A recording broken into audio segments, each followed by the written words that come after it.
আমি তো গৌরহরির কথা শুনে তাকে যে ভালোবেসে ফেলেছি সরজ, তাকে যে আমি কোনোদিনও নয়নে দর্শনই করিনি, সাক্ষাতে কোনোদিনও তাকে আমি দেখিনি। সরজ, তুমি যদি আমার সহধর্মিণী হবে তাহলে তুমি আমার ধর্মের পথে সহায়তা করবে না সরজ? শোনো সরজ, আমার পিতা ওই গৌরহরিকে শুধু আমি ভালোবাসি বলে জোরপূর্বক তোমার সঙ্গে আমার বিবাহ দিয়ে দিয়েছি, যাতে আমি বিবাহ বন্ধনে আবদ্ধ হয়ে সংসারী হয়ে যাই। কিন্তু সরজ, তুমি কি বলতে পারো গৌরহরিকে ভালোবাসা কি অপরাধ? গৌরহরিকে ভালোবাসা কি অন্যায়? আমি তো এত গৌরহরিকে ভালোবাসি, কিন্তু আমাকে কেন দেখা দিচ্ছে না? সরজ, তুমি কি পারো না সহধর্মিণী হয়ে আমার হাতটা ধরে সারা জনমের মতো ঘর থেকে বাহির করে দিতে? স্বামী, স্বামী, আমার কাছে থেকে তুমি কি চাইছো? প্রথম দিন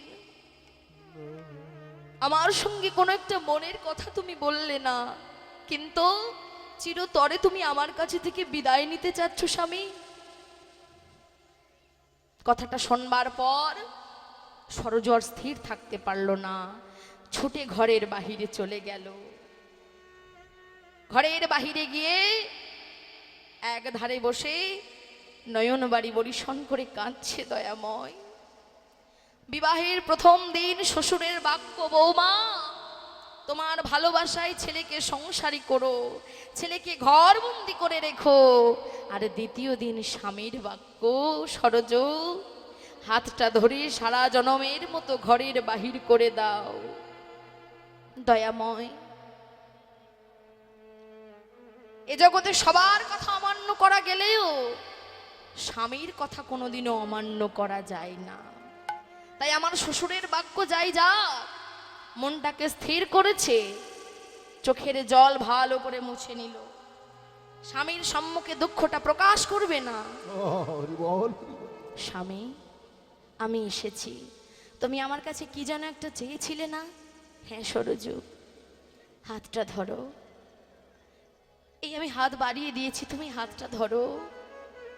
সরজ, হ্যাঁ স্বামী, আমি একদিন দুদিন নয়, সারা জনমের মতো তোমাকে ঘরের বাহির করে দিতে চাই। রঘুনন্দন যখন সরজর